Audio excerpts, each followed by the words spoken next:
Hello everybody. I don't know if you can tell, but the city is currently under a haze of apocalyptic smoke. It's not as bad as it was this morning. It's gone from like gas mask tier to dangerous tier. So I guess that's something to be grateful for, but there's definitely a haze all over the place. And I can definitely taste the smoke. It's a mixture, I would imagine, of different organic things, probably trees and grass and the like. So it's pretty strong. Think about like a campfire, but that really gets into your lungs and your throat. And it's not pretty. I have some masks I've been wearing. I've just been taking this down. But we're not here to talk about the province burning down every other day. We're here to go to an anime convention. And I think we can all agree that this cataclysm, this ecological disaster of biblical proportions, was in fact a punishment from God that was carried out because of the degeneracy we were about to see. Only like the most disgusting, depraved, disturbed person would ever go to something like an anime convention. And the fact that anybody would like go to one of these is just evidence how far we've fallen from God. It's true. So I don't know.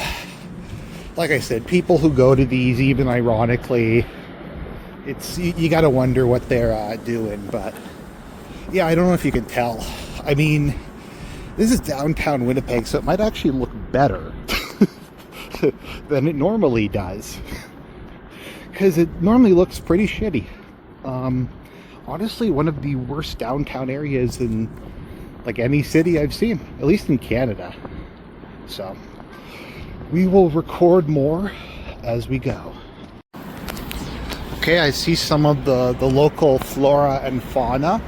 Why anybody in their right mind would be outside in conditions like this is beyond me. But yeah, Anime North, it is not.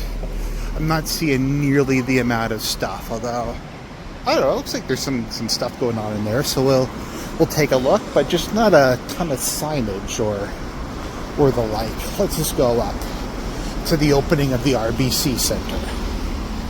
I almost feel like sometime I should do a vlog of just walking around downtown Winnipeg and going on like a meth head safari.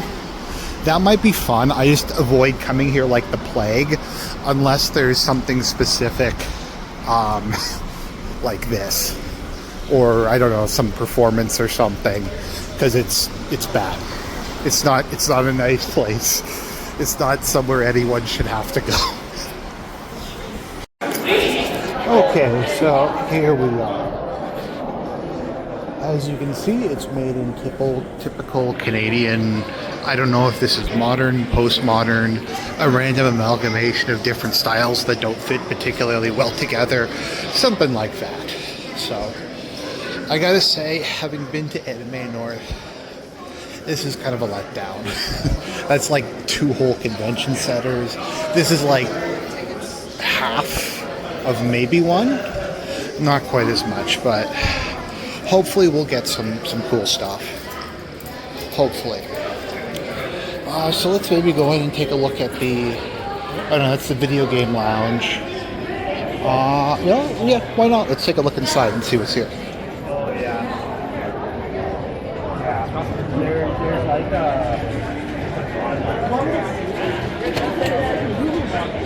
Yeah.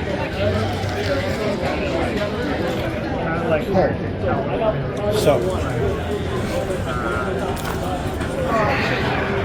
So let's see what we got here. We got some rhythm games, which I am extremely bad at. What is this? Yeah, these are just all rhythm games, it looks like. That one actually looks kind of cool. Kind of cool, like vector graphics. Got a Godzilla pinball machine. Because if you're at an anime convention, you might as well go all the way and combine it with like Godzilla. So we have the tabletop, of course. Those two things go together. I have to be careful what I say because I am in public at the moment. Let's see here. Okay, we got Catan, Sky Team. Oh, game library. That's kind of cool. So you can just pick whatever board game you want to play. That would imply you have friends, though. Friends who would want to be seen with you at something like this. So we have the Itoba, Winnipeg's tabletop game convention. Whoa. It's all like free. Of course, everything has to be about that. Absolutely everything. Let's see. Alright. So, what else do we got over here? We've got... I'm sure that'll be like maybe a tournament or something in a little bit. Oh, that's kind of cool. They have some monitors set up here. I don't actually know what that game is.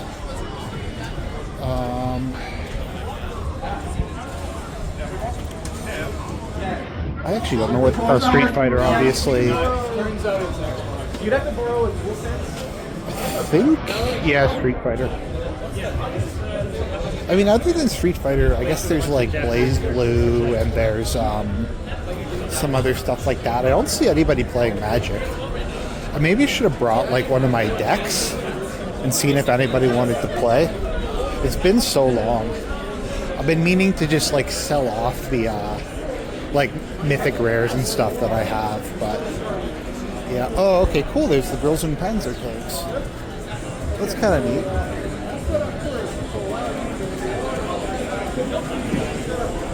Oh, that's kind of cool.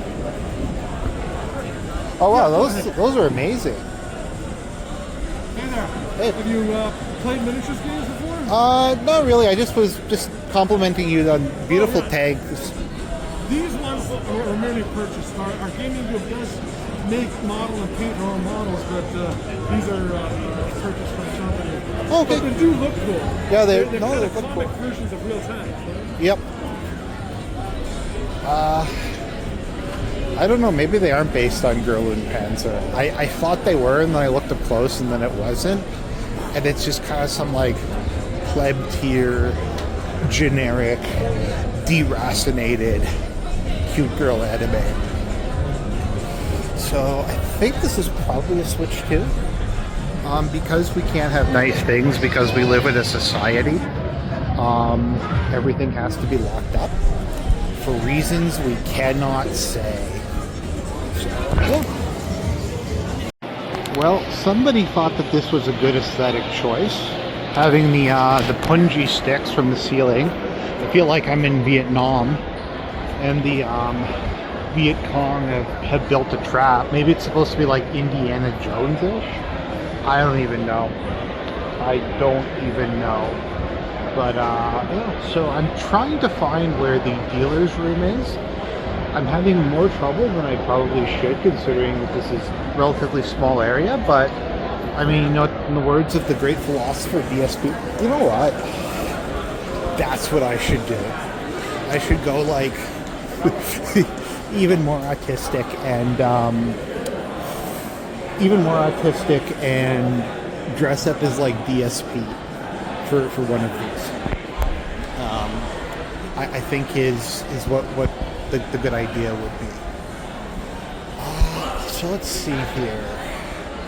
Where is it? Here we go. Marketplace entrance. Now this might not seem that big a deal to you guys who grew up with Amazon and eBay and all that kind of stuff. But back in like the early aughts, this stuff just wasn't like really available anywhere.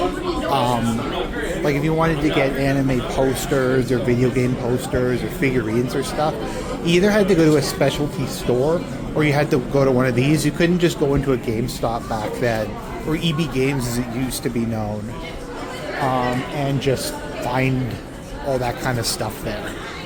So that was always like a cool thing when I came to these. I get some... I'm too cheap normally to get figurines. Maybe I'll get like one nice one this time. but just get a whole bunch of posters. Wall scrolls too. You can see some of them up there, but yeah, that was always a good part of it. It was also back before like torrents were really a big thing, so if you wanted to see kind of like that hot new anime, you couldn't just go to a streaming site and pirate it. So it was kind of cool. Like the first couple times I went there, I'm born in 1990, so I think the first time I went I was like 12 or 13, and there you go, exit only. Oh, looks like this is the art room.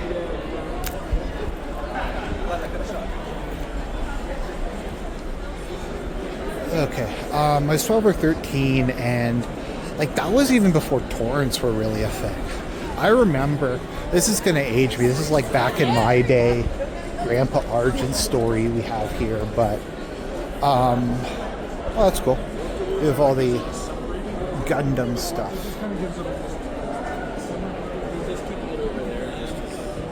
Oh, okay, cool. Build a kit and take it home. Neat. What I wouldn't mind, like if it's not super expensive, is to have a like if there's an armor core, I wouldn't mind that. Okay. Of course, representing.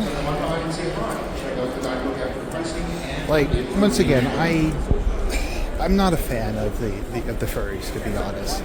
Like I don't think the animal avatar should be anthropomorphic. I think it should just be what it is, like a weird cat-fox hybrid or the like.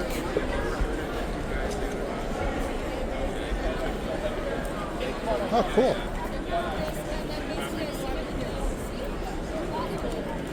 How you doing there, sir? Good. Just taking a look. Yeah. Just a bunch of different things. Yeah, there's so I think most of the cars are sets. The restaurant is, and then most of the buildings. Oh, and the nearest one, and then yeah, the buildings are all custom, right? Oh, okay. Even Yes. that one? Oh yeah. Oh yeah, that's cool looking. Yeah. Neat. Yeah, it's based off of one of the castles in Japan, right? Yeah.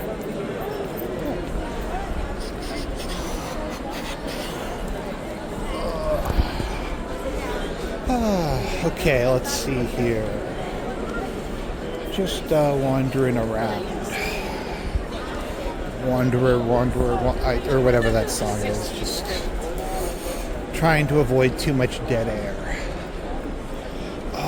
Yeah, but as I said, like, my issue with furries is, like, you keep the two things separate. You keep the cute animals separate from the cute girls. And there should not be overlap there. And there being overlap there is just bad news. It's bad news bears. Okay. It's kind of cool. I haven't actually seen this before, so that's 3D printing. Oh, okay, cool. Oh, neat. Yeah, I haven't seen too much 3D printed stuff, to be honest. Okay, we got, I think that's... Is that Warhammer? Oh, standees, cool. I might actually get one or two of those for my desk. I'll have to take a look and see what all they have. We have Sif, we have Millennia. Oh wow, they even have like Gwen and Firekeeper and Melania. Yeah, I'll definitely come back. Let's see if they have like a Nameless King one or something like that. So, oh, 3 for $50. Wow, that's expensive. I'll have to think about that one though. But those actually look pretty good compared to some of the stuff that we have. So, I mean, if you're gonna spend money, you might as well get something like it's decent. I don't know. That's my standards are pretty low, so that reaches the level of decent for me. Okay, we got some more of the, people selling stuff, lanyards, things like that. A lot of like up-and-coming artists come here as kind of a way to, get their work out there, develop a following, bring some attention, that kind of thing. It varies very much from like great to horrible. So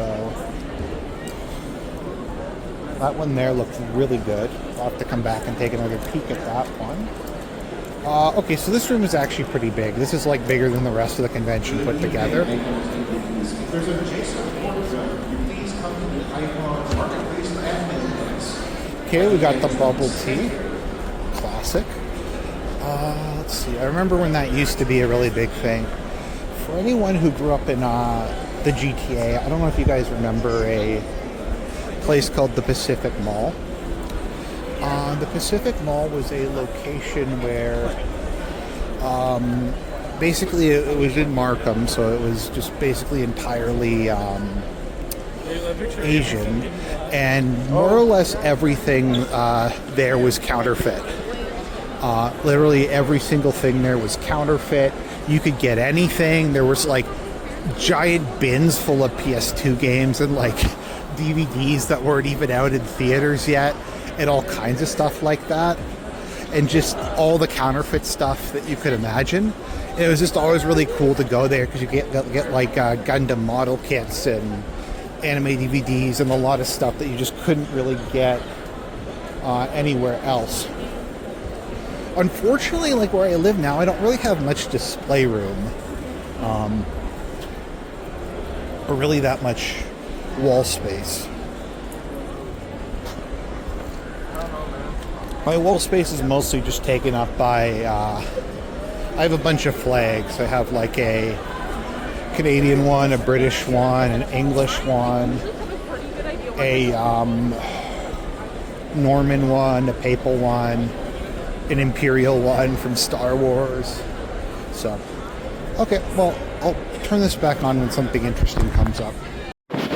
Okay, now that we've finished some Argent tries it, let's keep going and see what else we got here. Haven't really seen much. There was a movie poster thing, so I might go and get that. I might go see. I think it was like 2 for $65 and you get a third one. So that's not bad. The thing I kind of like with movie posters is just they're big. So you get some bang for your buck. And it's like something that actually was put up somewhere. I don't know. And that's kind of cool. I have one of Blade Runner 2049 up in my apartment. So I wouldn't mind maybe getting another one. The issue is, like, especially where you like rent, the paint is so cheap that even if you use like the gentlest commander strip or whatever, it still winds up tearing the paint. But I guess the worst they can do is just confiscate your security deposit. Let's see what we got here. Snorlax.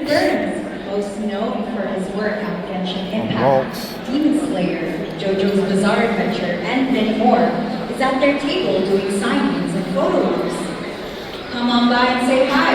Check out our guidebook app for pricing and information. I don't know, I've just never been big into the whole like celebrity getting the signature of the person you like. I don't know if that's like a social anxiety thing or Attention attendees. what. I don't know. Spot, known for his Twitch streams and voice work in many video games and series, including Dying Light 2, Date Everything, and anime such as Attack on Titan, Beastars, Skate Infinity, and more, is at their table doing signings and photo ops. So come by and say hi.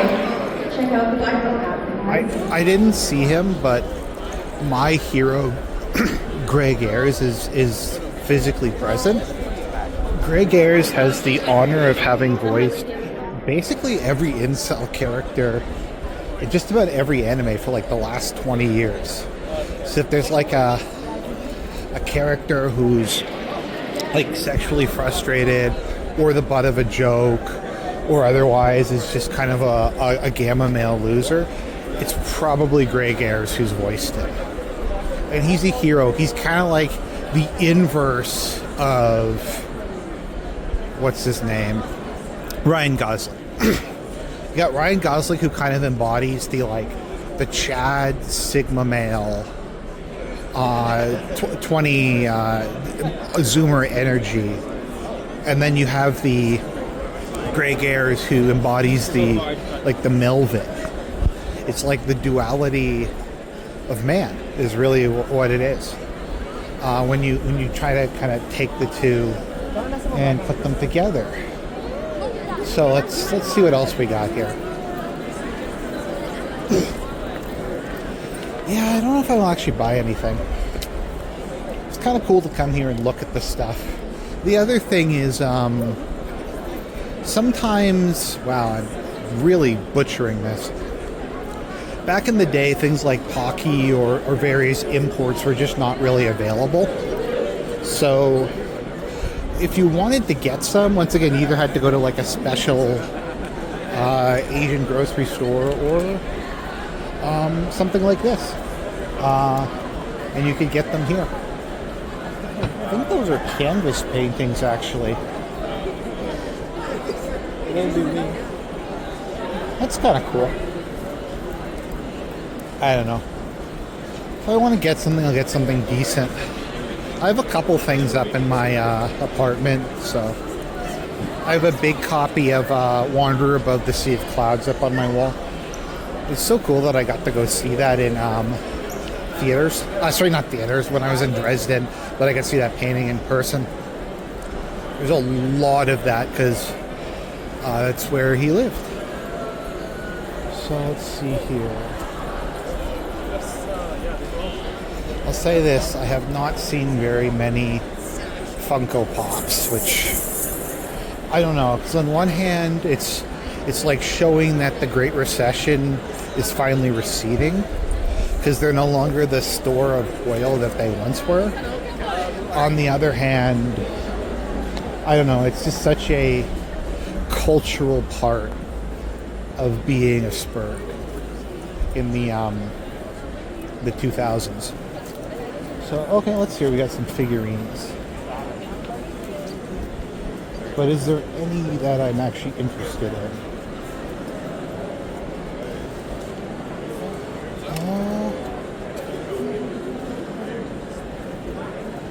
Oh, okay. They actually aren't that unreasonably priced.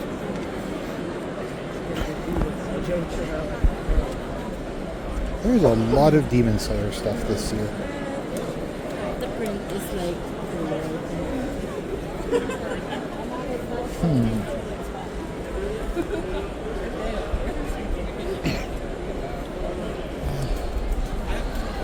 Nothing really. If I was a Godzilla fan, those would probably not be bad, but I'm not a Godzilla fan. So, here's the question.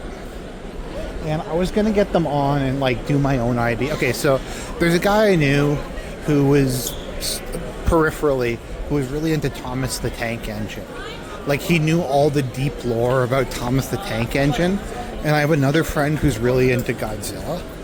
So what I wanted to do, and I'm kicking myself for not doing it, was to get them both on and have blood sports over the merits of Godzilla versus Thomas the Tank Engine. And just, that would be incredible. That would have been the greatest thing ever. So, let's see here.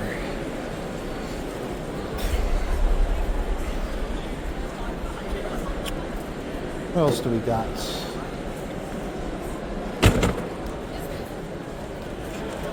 A Minecraft Eva? Oh, that's pretty expensive. Let's see.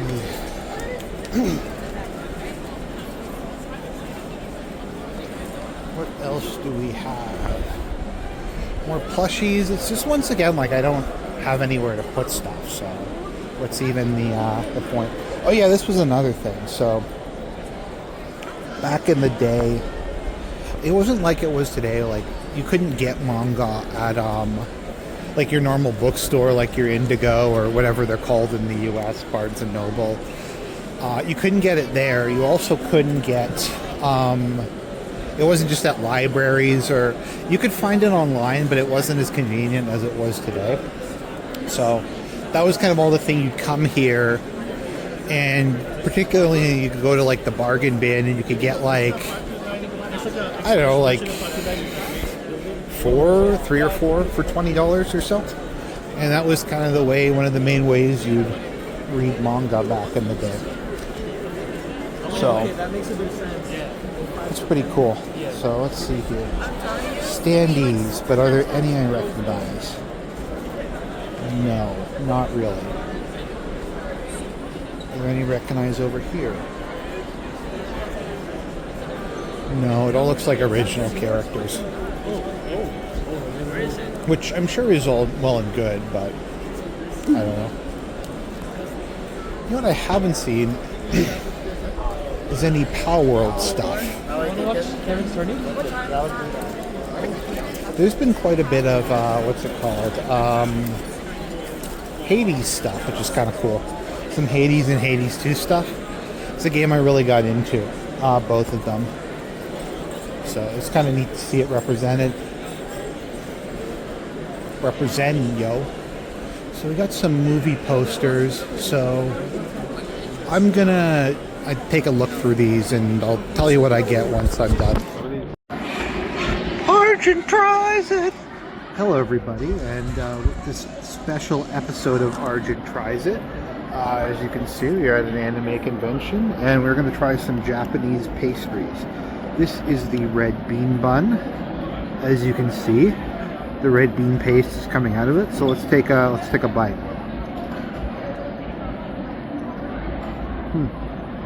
Tangy.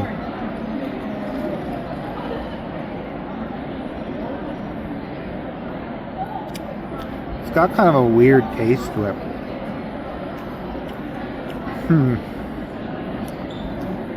Gonna take another bite.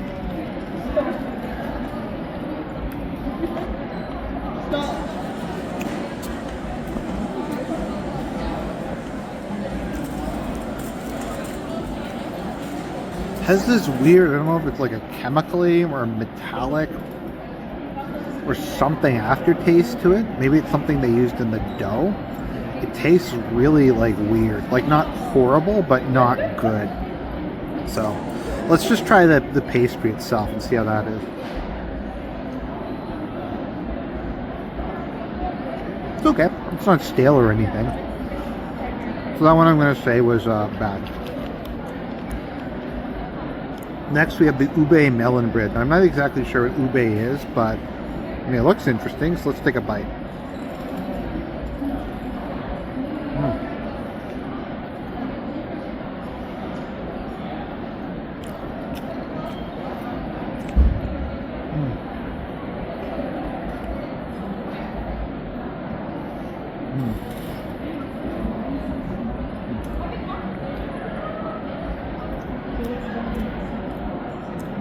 Now that is really good.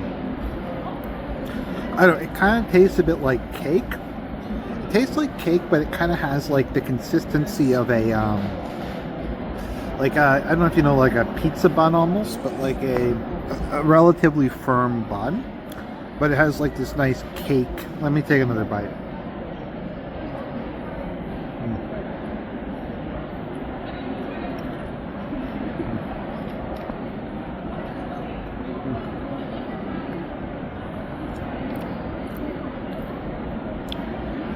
Yeah, just the aftertaste. It tastes like kind of like coconut or like a kind of a buttercreamy frosting, something like that. Once again, I'm probably completely off, but I actually like this. Let me take one more bite and I'll tell you what I think.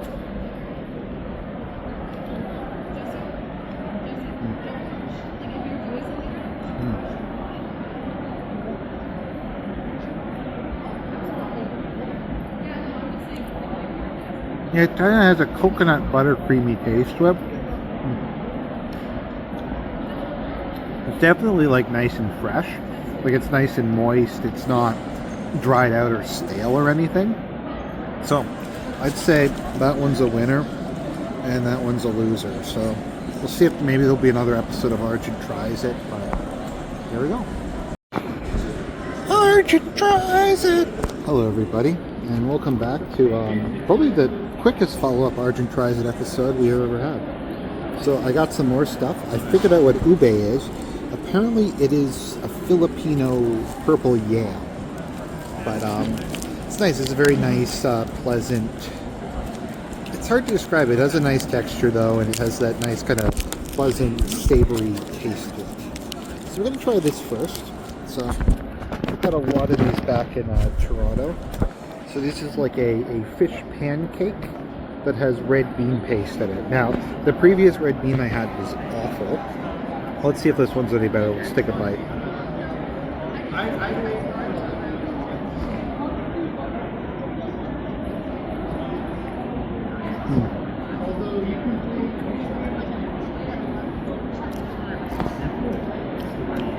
Taste the pancake. Pancake's not bad. It's nice and moist. It's not like it's stale. It's not like it's slimy. Let's take another bite.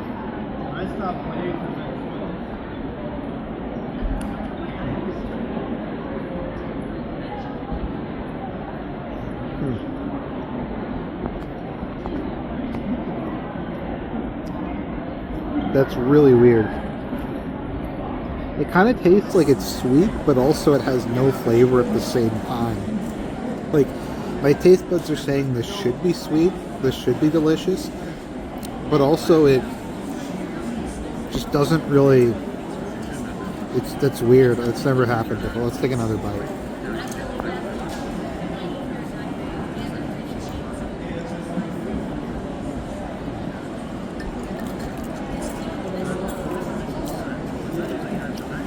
Okay, now I'm getting this really weird, chemically oily aftertaste. I think I'm done with that. Okay. Oh, yeah, that's not doing well. So far we're 1 for 3. Let's try this. The ube monster cookie. Now I love cookies with like M&Ms or Smarties or some sort of crunchy thing in them. I don't know, I just find the crunch and the texture nice. So this is the ube monster cookie. So let's take a bite.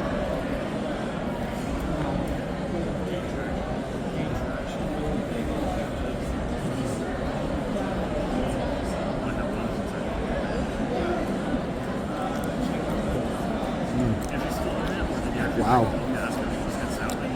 that is delicious. Let's take another bite. Try it. The ube cookie. I'll take it with maybe some of the chocolate.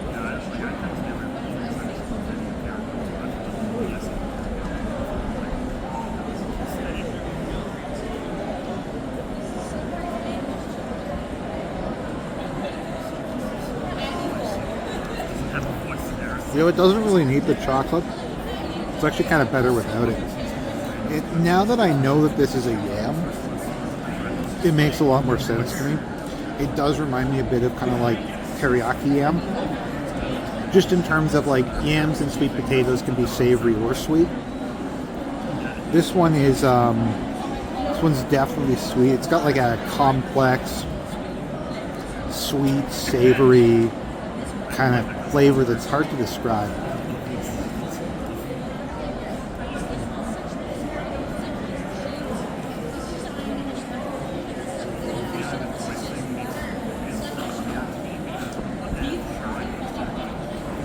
Like I said, for some reason I keep getting like the same aftertaste as I get with buttercream icing, which I know is probably a bizarre comparison, but that's not a bad thing at all. It just has a nice, like, rich, complex, but very, like, pleasant and sweet and satisfying. This is really good, actually. I'm just going to take one more bite, and I'll tell you what I think.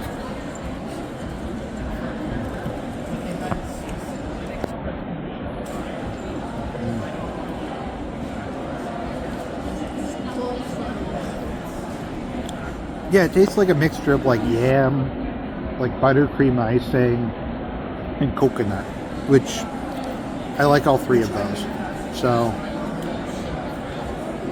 I'm gonna have to say the The pancake red bean fish gets a big downvote, and the ube cookie is delicious.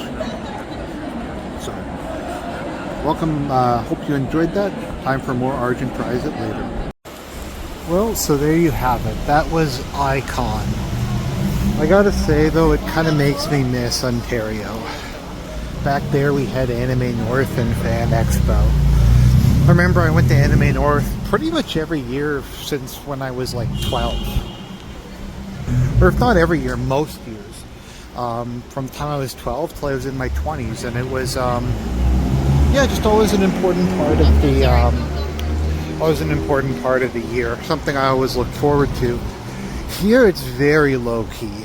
I mean, I'm sure it's big for this part of the country, but the dealer room was fairly large. It was bigger than I thought it was going to be, but just in terms of like everything else and the overall setup, it's much smaller. And I mean, I guess that makes sense because this is Winnipeg and not Toronto, and we can see that God is still punishing the city for hosting Ai-Kon, but with the horrific smog. But it's alright. I got some cool stuff. I'll finish the video off probably with showing you some of the stuff I got. So would I come again? Maybe. I just get the Friday or Saturday pass though. It's not like Anime North where I could like come here for like 3 days or 2 days and see a lot of cool stuff. And it's just a lot more extensive. So on the whole, not a bad place to go. Interesting, but kind of makes me homesick for Toronto and Southern Ontario, which I never thought I would say. Okay, so let's take a look at what I got at the anime convention. So they had these, the stand guys. So I got Artorias, and it's cool they did both sides on it. Marielle, aka Turtle Pope, because I couldn't resist. A cat that wants attention. And Goblin Slayer. So I think those are all pretty good. It's rare to see something featuring Turtle Pope. Should see if I could get like a plushie of him at some point. And then I got some movie style posters. I got Legend of Zelda: Ocarina of Time. That really like old, kind of weird 90s art style. So I think that's pretty cool. Got this Gurren Lagann one, which it's a little more faded than I thought it was, but I think it looks pretty cool. And then I just decided, because it was 3 for 2, to go with a classic I didn't have, The Empire Strikes Back. So I'll have to put those up. So anyways, that concludes this. God bless everybody. I hope you enjoyed the autism, and I will talk to you all again real soon.